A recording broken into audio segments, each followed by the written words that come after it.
24 years old seems like such a boring year. I remember turning 16 and tasting the freedom that a license can give you. I'm getting my license in 2 weeks. Best day of my life will be in 2 weeks. I was finally able to get in a car and go places without being on my parents' clock. I was so excited. I remember turning 18 and having a countdown on my phone for years, counting down the days I was finally a legal adult. I was able to buy lottery tickets and cigarettes, which meant freedom, right? Don't worry, I never did though. I don't know why I was so excited to be an adult even when I was still a kid. I feel like when you're younger, I looked at people who were in their 20s and thought of them as wise and mature and so adult. I think it's funny how that perspective changes when you're one of those 20-somethings still trying to figure out your life. I was excited about turning 21 because I could go into bars and buy alcohol without asking for someone else to run to the store to buy us some, or to not have to memorize an address I've never even been to. Which is funny because even now, at 24, I still get nervous the bouncer will call me out. Yes, even though I'm 24. Some feelings never change. But to be honest, I've forgotten my 24th birthday. It seems like just another day and they're all blurring together. It isn't something I was counting down or couldn't wait for, so I decided to change that and to reflect on my last 24 years. The ups and the downs, the stuff I've forgotten, and the stuff I'll always remember. I remember being in high school and feeling so old, like this was it. I knew everything. I became who I was always going to be. I remember thinking the friends I had in high school would be the friends I would keep forever. Nothing could separate us. I remember feeling pain from friendships, relationships, family, and feeling my lowest of lows. I would wake up some days dreaming of the day to end before it even started and thinking, will I feel like this forever? Spoiler alert, I didn't. I cried myself to sleep almost every night junior year, so I know the pain is real. It's not fake pain. My adult 18-year-old self finally made it to college. College was honestly everything that I wanted and more. I didn't think it was possible to grow as much as I did and become more myself. I entered college at 18 and was expecting it to be like the movies. I met my roommates on the first day, instantly became best friends, and introduced myself to more people the first weekend than I think I had spoken to all of high school. I forced myself to go out and stay up late, ordering pizza at 3 a.m. I dated people I probably shouldn't have. I let people take advantage of me. I cried a lot. I challenged myself in my classes. I skipped class probably more than I should have. I had to retake my least favorite class, and I contemplated switching my major too many times to count. I made lifelong friends, and I really, really loved my school.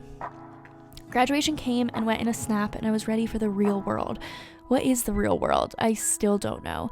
Is it paying bills? Is it living on your own? Is it moving far away? Whatever it was, I was ready for it. I packed up my entire life and moved to LA for 2 months after graduating. I had absolutely no friends there. I thought maybe having a few thousand followers and going to the city where social media dreams were made would count for something, but it really just left me insecure and homesick. I missed the East Coast, and I missed it a lot. I did make friends and I did learn to love parts of LA, but I truly am an East Coast girl at heart. But thank you, LA, for making me realize that. And then finally, I made the best decision, moving to New York City. And I am moving to New York, you guys.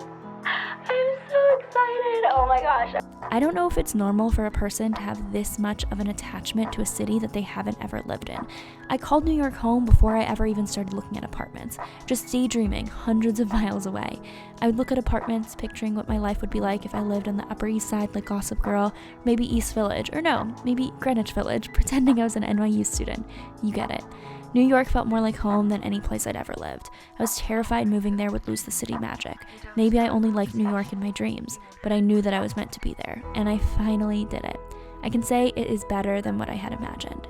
New York taught me how unique every person is. It's one of the only places you can be shoulder to shoulder with someone working their way up the corporate ladder, a trust fund baby, a musician trying to get their name out there, and someone that just ended a double shift to help pay the bills, all at the same time. It's one of the only places that potentially has more negatives than positives. Bad weather, expensive, really run-down apartments, dirty, smelly, crowded, and yet you still want to be there. It is the only city who will spit you out 1,000 times and people continue coming back. I wish every person could experience it for themselves. It is my favorite place. I can't share all that I've learned and how I became who I am today without YouTube. Yep, a video sharing website has made this much of an impact on my life. I love my YouTube channel, documenting my life, being able to make an income off of something I started for fun. I really love the DMs and the comments until I began feeling scared every time I opened my notifications. I began questioning all the decisions I've ever made in my life. I allowed people I never knew or never met to begin to dictate what I could and couldn't do. Should I stay at my job because my followers like it, or should I finally find some freedom in doing what I love? Do I talk about shutting down my store or just ignore it and dodge those questions? Do I need to make a breakup video? Do I post pictures of my boyfriend online? It was mentally exhausting, and to be honest, it hasn't really gone away. But it has brought me more opportunities than I have ever dreamed about, and it still is my proudest accomplishment and what I enjoy most. There are negatives, as with everything, but I don't know how I got this lucky. I traveled a lot by the time I turned 24. I grew an appreciation for different cultures and foods and languages. Buying an airplane ticket and marking my calendar was an adrenaline rush for me, and it still is. My mom always told me that I couldn't sit still, and she was right. I was always go, go, go. A character trait I'm sure isn't her favorite, considering I always seem to be away from home. Maybe that's why this birthday doesn't feel special. I'm spending it in quarantine. I'm being forced to stop and sit still. Not really my first birthday in the city that I was imagining, but while I celebrate another year, many are saying goodbye to their loved ones through screen, truly in isolation. While I may complain about still paying rent in a place I'm not in, others are struggling to figure out how to pay any bills. And even though a lot of us are healthy, have a roof over our heads, and are still eating home-cooked meal, your sadness is still valid and it's still hurt. 24 may not be a significant year. I definitely do not feel like I have everything together, but that's okay. To me, I'm making 24 a big deal. It will be the first year fully working on my own terms. My first year living in a city that I'm absolutely in love with. My first year confident in what I'm doing and being okay if I fail. I've read too many entrepreneurial journey books to think failure won't be coming. I am so thankful for another year of my life, another year of health, and another year surrounded by people who love me. Starting the year in isolation, but knowing that I'm not alone.